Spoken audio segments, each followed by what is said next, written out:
Yeah, I'm Mark Purdey. I'm basically professionally an organic farmer, but I've become very interested in the effect of man-made chemicals on the nervous system, particularly in the way it causes neurological diseases and psychiatric diseases and diseases of the immune system that seem to be caused by the widespread array of these types of pesticides and toxic chemicals that have been implanted into the food chain over the last 50, 60 years.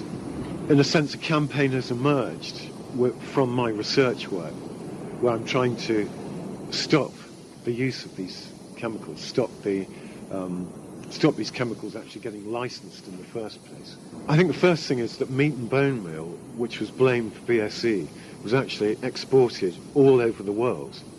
It went to countries like Libya and Saudi Arabia, to Malta, to South America, where it was fed in thousands of tons were fed to the battery dairy herds in those countries. Yet there hasn't been a single case of BSE that's at least been admitted to in those particular countries. And the official body are saying that microdoses of meat and bone meal are causing BSE. But if thousands of tons have gone over to these other countries, then you would get thousands and thousands of cases of BSE, and they're not appearing there. I'm a farmer, so I have a direct experience. My observations of the real world show that the facts that I see don't fit this theory that the government has put forward. And then when you look at the science as well, you see that scientists have done some horrendous animal experiments, which I don't agree with, but on the one hand, they have shown that by feeding massive amounts of this scrapie agent, which is the meat and bone meal ingredient, this doesn't produce BSE disease in the animals that are fed it. And they've done some even more horrendous experiments injecting the scrapie agent into healthy animals. And that too has failed to produce BSE. So, I mean, there are whole rafts of evidence that show that scrapie cannot have caused BSE. I mean, I don't agree with feeding meat and bone meal, and that must have some side effects, but I don't think the side effects are particularly related to the BSE saga.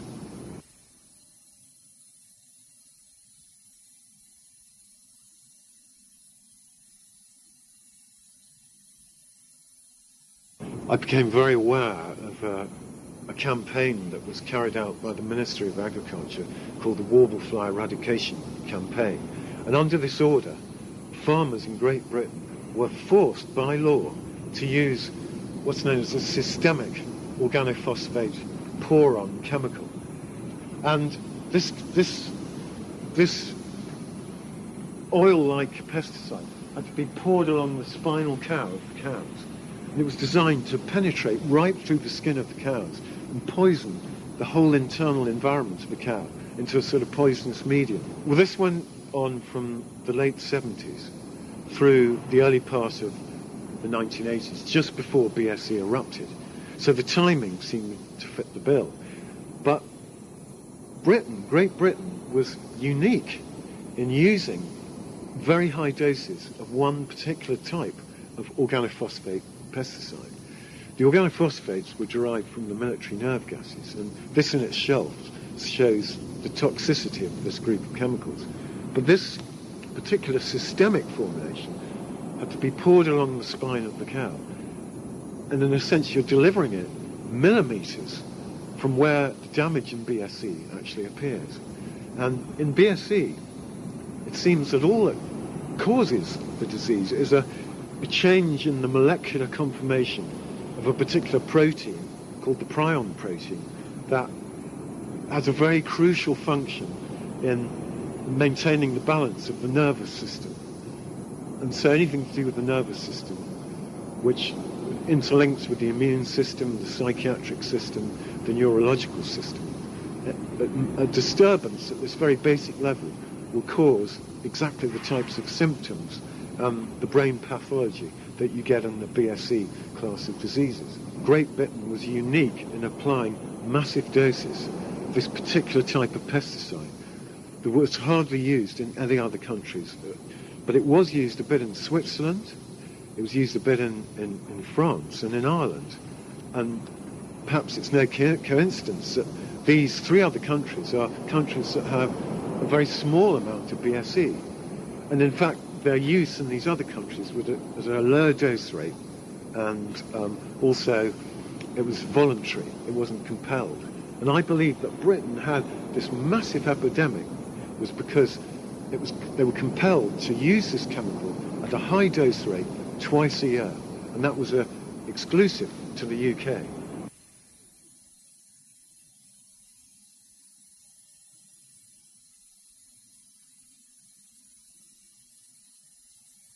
Organophosphates originally derived from military nerve gases, which were designed by Adolf Hitler's chemist, Schrader, a guy called Schrader. From then on, they got developed into insecticides because the chemists saw a great commercial potential in selling these same toxic substances for insecticidal use. And so quickly after the Second World War, they became taken up into mainstream agriculture, horticulture, forestry. They're used in the domestic household as part of some of the fly strips. They're used as flea collars on cats. They're used as flame retardants in night dresses that our children wear. There are a lot of insidious uses of these particular chemicals that the public just are not aware about. The specific type of chemical that was, I think, responsible for the BSE epidemic was a systemic organophosphate containing the ingredient Fosmet. And Fosmet was a combination of organophosphate plus a phthalimide, which is linked to the infamous thalidomide drug.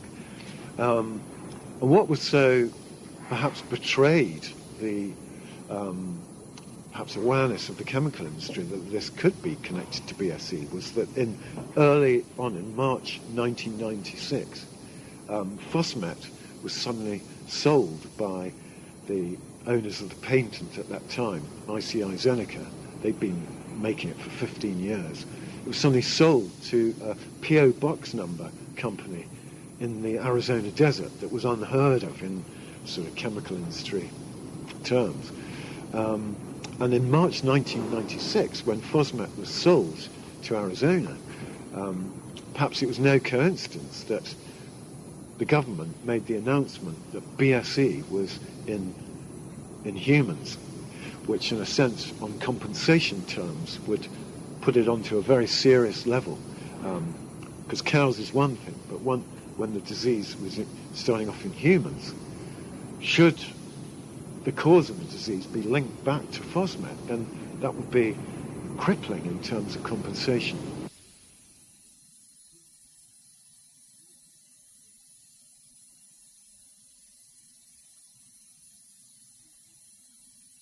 When you're exposed to the chemical, your nerves go into overdrive. Too much of the nerve chemical messenger is secreted across synapses, which are the gaps between the nerves, so that you go into overdrive. You start salivating a lot, you start sweating, you get a tremor, you get neuralgic type shooting pains in your hands, a kind of numbness in the ends of the fingers, intestinal problems, your guts starts moving flat out, severe diarrhea, and then it moves more into central nervous problems where you might become paranoid or extremely aggressive. So the symptoms are really very wide-ranging, ranging from wherever the nervous system supplies, whether it's the psychiatric centres, whether it's the glands, whether it's the digestive tract, even the heart. The heart has been known to go into irregular beats, and some farmers have had heart attacks after exposure to these chemicals. Other farmers have had problems with breathing.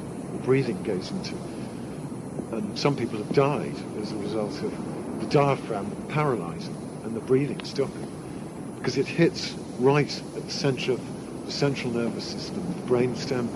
It hits the peripheral nervous system and the autonomic nervous system. So you can see there's not much left that organophosphates don't touch in the human body.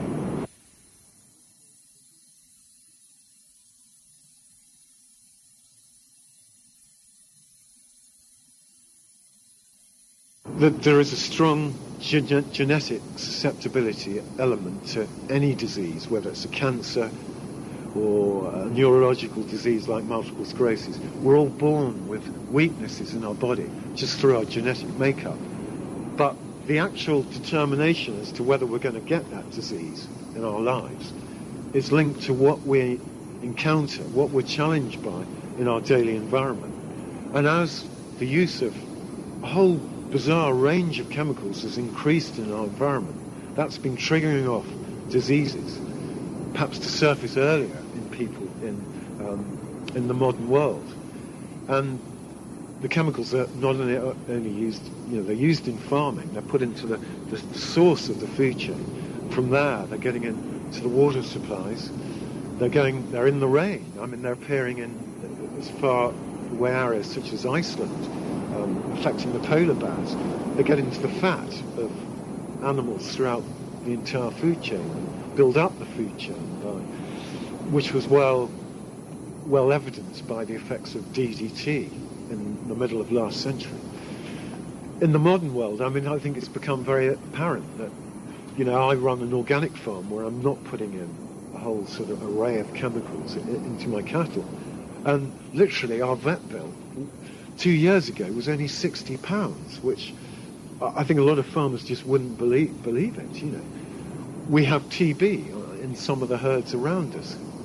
Those cattle are, having those badgers, the cattle are having contact with my cows, but my cows aren't getting TB. They always pass the test because I believe their immune systems are intact. They have a healthy immune system. Because a lot of the chemicals that are used in modern agriculture, they attack directly at the T cells, which is the fundamental mainstay of the immune system. And if you take those away, then a whole range of viruses, bacteria that are endemic in our environment will suddenly get a hold. That's why once you've damaged the immune system, then you can get a whole load of viruses. But I think the establishment is very quick to blame the virus because as the primary cause. The virus is the primary cause because nobody's responsible for a virus. It's not yet mass manufactured. So no one can be held accountable. So it's a very convenient scapegoat to blame a virus. A lot of ME sufferers find that they have a whole host of bacteria and viruses that have taken a hold in their systems, and that they've never found one single virus to cause the blame on. And this is classic of a case where there's been an immune wipeout, so that any virus that is endemic in their particular environment just gets in there. And this is, in a sense, it shows the futility of some of, for instance, the vaccination programs that our children are being subjected to. Because those children, what we need to concentrate on is maintaining a healthy immune system so they can survive the daily challenge of E. coli or Coxsackie or whatever's in their particular environment. The answer to good health is nurturing a healthy immune system. And it's not sort of vaccinating people against things that are all around us. I mean, meningitis is living in most of our throats all the time. And someone gets meningitis when they're exposed to something that destroys the immune response in the saliva, the antibodies in the saliva. One of the key areas that organophosphates hit is a neurotransmitter, a sort of hormone in the brain called serotonin. And organophosphates actually sort of, at low levels, burn off the endings of this serotonin. And serotonin sort of presides over the whole immune system, the immune response system. It presides over the amount of lymphocytes that are released into the circulation, both the T lymphocytes and the B lymphocytes. And it is through a disruption of the lymphocyte system that you get what's called sensitization, and this is the seeding of allergies that are occurring very frequently now in humanity. For instance, allergies like asthma, eczema, irritable bowel syndrome. At the skin surfaces, it seems to be becoming very apparent that somehow we can no longer cope with innocuous substances that we come into touch with in daily life. For instance, house dust, pollen, things that normally we could withstand suddenly become highly toxic and dangerous substances that start triggering off allergy reactions. And this is caused, I believe, by an underlying disturbance to this serotonin system, which is exactly where organophosphates strike. And in fact, it's enshrined into the medical literature, the way organophosphates interact with this serotonin hormone in the brain and cause this very disturbance, which is definitely at the root of the allergic reaction. Other problems that can be caused are the fact that the organophosphates themselves bond onto proteins and into fats in parts of the brain, in membranes, in the body. And when they bond on to, say, a protein, that protein takes on a higher molecular weight. It becomes heavier. And the way the immune system works is that when a protein is too heavy, the immune system, the B lymphocytes, see that protein as an alien because it's too heavy for what the body should normally have inside it. And so the B lymphocytes attack that protein and start destroying it and cause what is known as an autoimmune reaction. A very good example of this is multiple sclerosis, where in the brain, the myelin sheath, which is a sort of group of proteins that insulate the nerves, they become attacked by the B lymphocytes in a relapse in multiple sclerosis. And in fact, a lot of pesticides, not just organophosphates, are known to bond on to this myelin protein. And because they're known to bond onto it, they're going to increase the molecular weight of these proteins. And therefore that tricks the body, the B lymphocytes, into attacking that protein because they think it's foreign. They think it's something that shouldn't be inside the brain. So they attack it and destroy it and strip away this myelin sheath, which is the insulation of the nerves. So nerves can no longer conduct their impulses. They're not insulated anymore.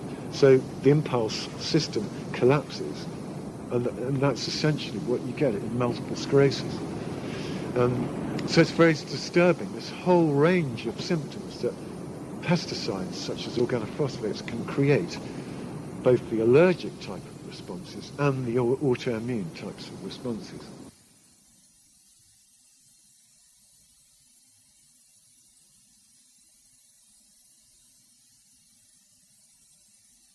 In 1984, my own organic farm, I got a visit from a ministry lady one morning, and she said, "You've got to treat," and my gut feeling was I'm not treating with a substance I knew was derived from a military nerve gas. So the upshot was a High Court case, a judicial review, which to my surprise, I won. And I didn't have to treat my cows. But we managed to win on a terminological flaw in the Animal Diseases Act, where it transpired that the ministry had been acting totally illegally on every farm where they'd been forcing the use of these organophosphate types of chemicals, whether it was for sheep dip or for the warblefly treatment, which were both compulsory measures in the UK. Because in the Animal Diseases Act, it said that the ministry were only empowered to force treatment with a vaccine or a serum. And we argued in the High Court that they were neither using a vaccine or a serum. An organophosphate was a chemical dressing, and therefore this quashed that part of the Animal Diseases Act. This was a compulsory order. And should it be proved that organophosphates even played a role in the cause of the BSE epidemic, the financial damages against the government would be sufficient, according to my MP, to actually break the whole economy of the country. I mean, look what asbestosis did and with the Lloyd's effect.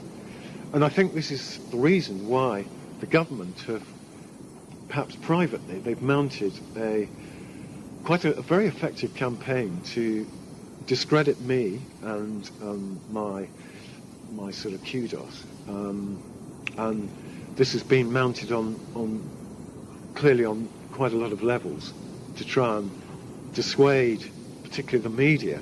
A lot of the editors of the media have been approached by MAF. There have been meetings that have largely concentrated on my particular theory, where senior science editors from all the newspapers have been informed that my work is completely absolute rubbish.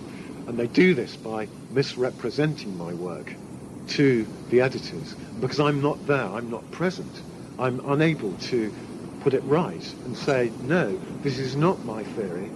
You're knocking down my theory on a misrepresented version of my theory. You know?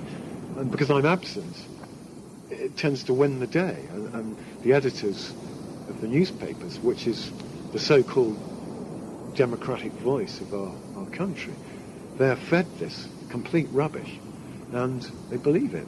I think with the government and the chemical industry, there seems to be that they're dealing with BSE in a very suspicious way. It's sort of very insidious. A lot of awfully sort of bizarre, strange things have happened at certain times, which this has happened all over the world, that suggests that they're extremely worried about something about BSE getting out, something that they're obviously well aware. For instance, my solicitor, who, this could be total coincidence, of course, but several people, professional people who've been involved with me have actually died in car accidents, all of a similar type of accidents. My solicitor, who was driving along a straight piece of road, he's the one who won my High Court case. He also did cases when it was in the days of fighting against the sort of nuclear industry. His car went out of control going along a straight piece of road, and it went into a wall and he was killed.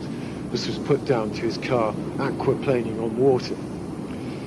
My vet, who I was trying to get hold of some brain tissue from a cow that I had here that died of mad cow disease, and my vet was quoted in the independent newspaper saying that we must test Mr. Purdey's theory to see if we can come to any conclusion. It needs testing, he said.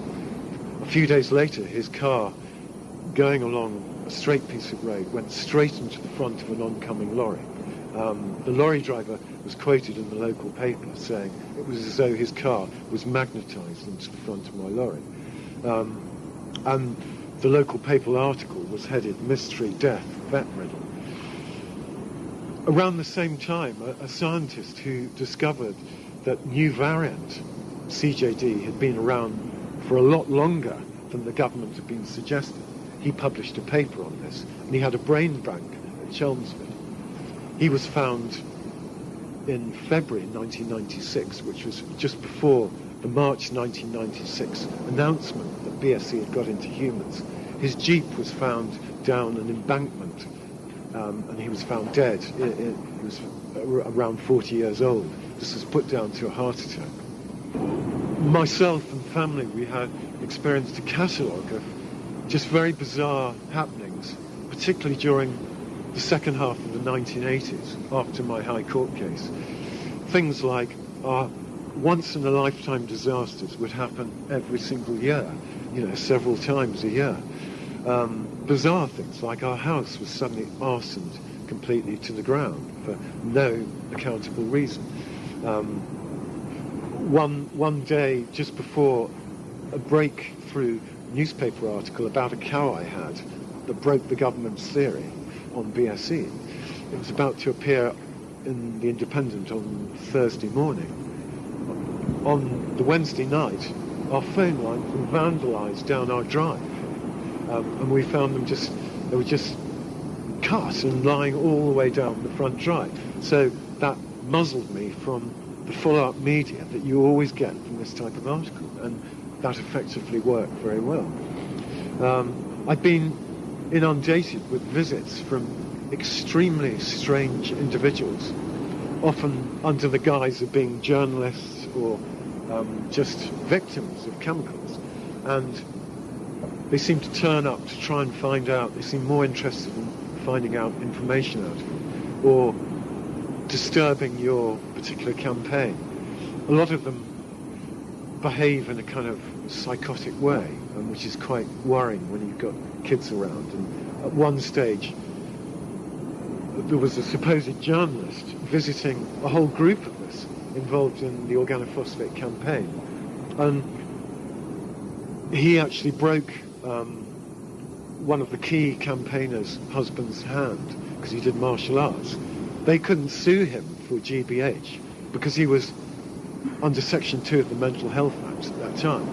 And so this guy had broken out of a mental hospital, was going around all the key campaigners against organophosphates, driving their lives into absolute chaos immediately before a major decision was being made in Parliament by Gillian Shepherd as to whether to ban cheap depths or not ban. And this clearly was a very well orchestrated campaign to disturb, to muddle, confuse the key organophosphate campaigners just at a time when they needed to pursue a coherent and forceful campaign to get Gillian Shepherd to ban these damn substances. And I can see what the games that the other side are playing. And they're using particularly sort of distasteful, violent, psychological intimidating techniques to keep people quiet or just make their campaign ineffective. They clearly know all about you and your personality before you arrive, because they try the trick of making you feel easy by, for instance, talking about poetry, or talking about saxophone playing. They know bloody well that I am a saxophone player and I like poetry, and they've been trained to come and open me up by just making me feel easy, and they're not very good actors. You can see through them very easily. I would say it's almost certainly the chemical industries are behind it. They employ these sort of detective agencies who carry out surveillance on people such as myself, try to find out what we're up to, and then they work out how best to be very destructive, and they get particularly worried about people in a professional capacity, like if a doctor comes onto your side, then that becomes a great threat to them. The detective agency that were behind the murder of Hilton Morel were linked to an extreme right-wing group, and I think I've come up against this same body of people shortly after I had a high court case with the government, because similar individuals who were involved in this case, so I've been informed by good sources, have told me that they were certainly very active in the second half of the 80s.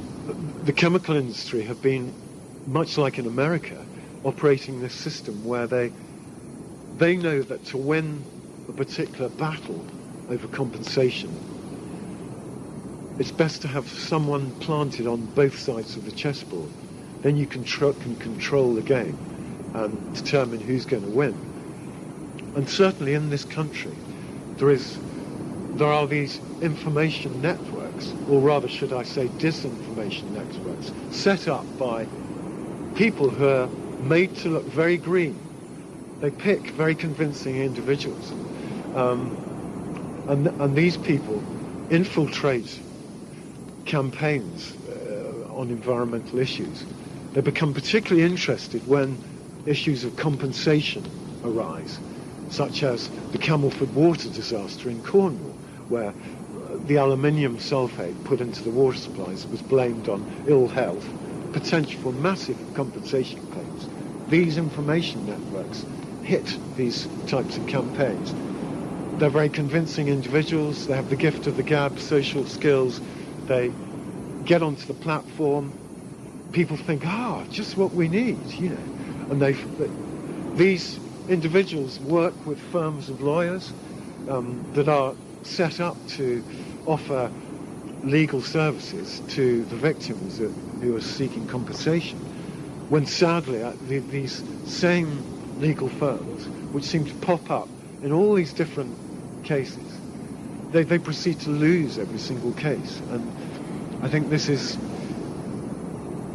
a serious problem that I think people who get involved in environmental issues and compensation claims should be aware that this kind of very dirty trick is going on, and that people who you think are your friends are in fact the enemy within.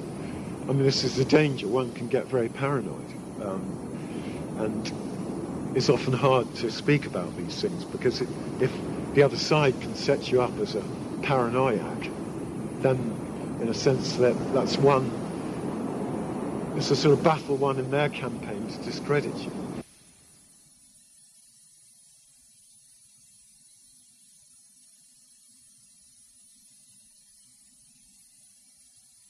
Organophosphate sheep dips are hardly used at all now. And just recently, Baroness Hayman, the Minister of Research, actually had all the organophosphate products used for sheep dip recalled off the market.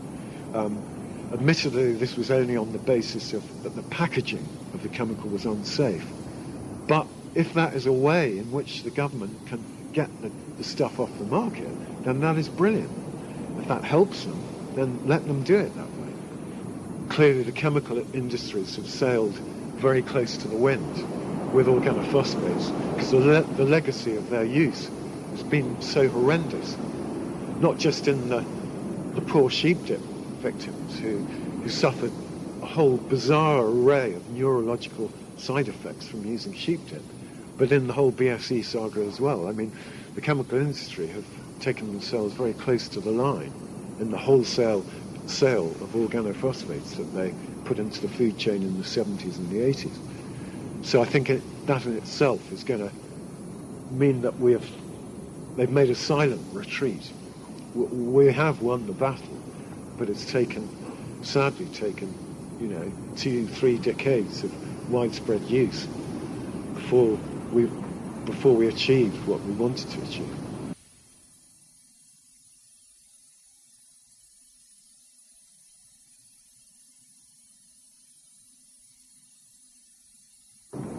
The first thing they can do is obviously become aware of where organophosphates are used, and particularly in relation to their diet.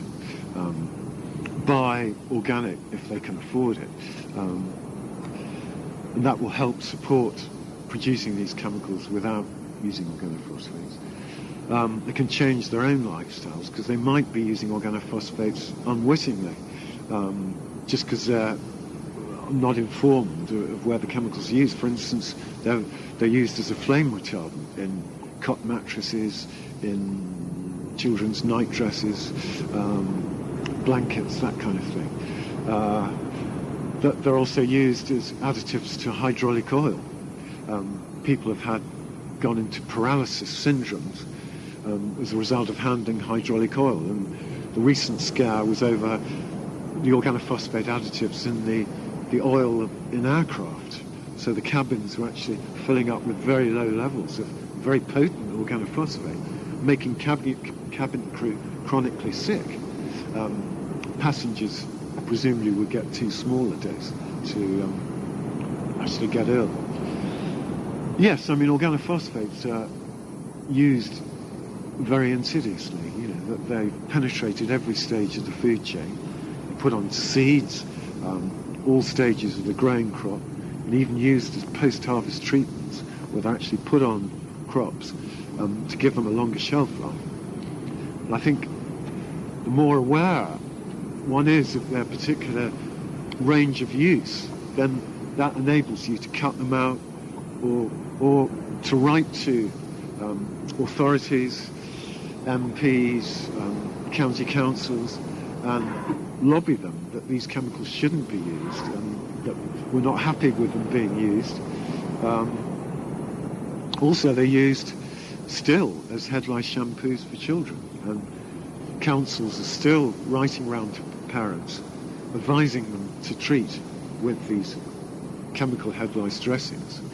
And I think it's time to knock that particular avenue of organophosphate use on the head once and for all. Our only revolution is to stop supporting the use of these chemicals from whatever direction, by not buying the products that the chemicals have been put into, by not using them ourselves. Don't subscribe to an organophosphate lifestyle in any way at all. That is the way to get these chemicals finally taken out of our food chain.